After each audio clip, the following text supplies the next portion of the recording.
विरोधी पक्षनेते अंबादास दानवेंच्या निलंबनाचा कालावधी कमी होण्याची शक्यता।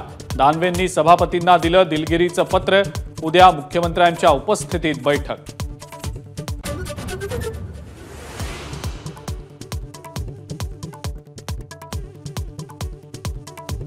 नवाब मलिकांच्या उपस्थितीवरनं महायुतीमध्ये वादाची ठिणगी। मलिकांच्या उपस्थितीमुळे त्रास होतो का, अजित पवारांचा सवाल। तर फडणवीसांच्या भूमिकेत बदल नाही, सरनाईकांचं मत।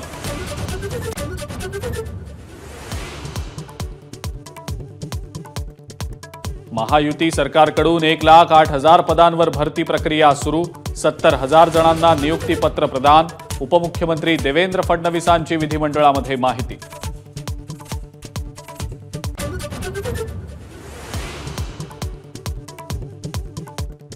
परीक्षेतले गैरप्रकार रोखण्यासाठी आज अधिवेशनामध्ये नवा कायदा आणणार। फडणवीसांची विधान परिषदेमध्ये घोषणा।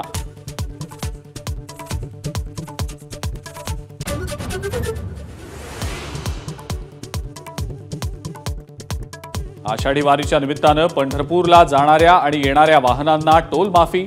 आजपासून 21 जुलैपर्यंत सवलत लागू।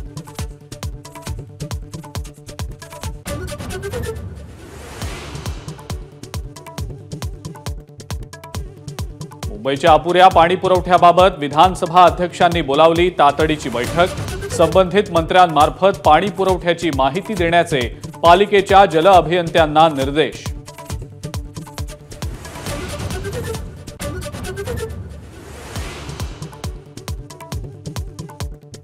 मुंबईतल्या आचार्य मराठे कॉलेजमधील जीन्स आणि टी शर्ट बंदीचा मुद्दा विधानसभेत गाजला। कॉलेजनं तालिबानी फतवा मागे घ्यावा, आमदार प्रताप सरनाईकांची मागणी। कोल्हापुरातल्या राधानगरीमध्ये गुप्तधन मिळवण्यासाठी नरबळी देण्याचा प्रयत्न। सरपंचांच्या सतर्कतेमुळे अनर्थ टळला। मांत्रिकासह 6 जणांवर गुन्हा दाखल।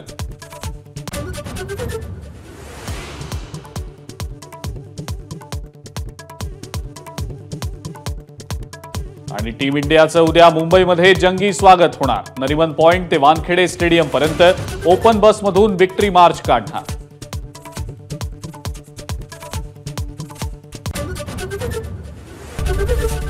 एबीपी माझा, उघडा डोळे बघा नीट।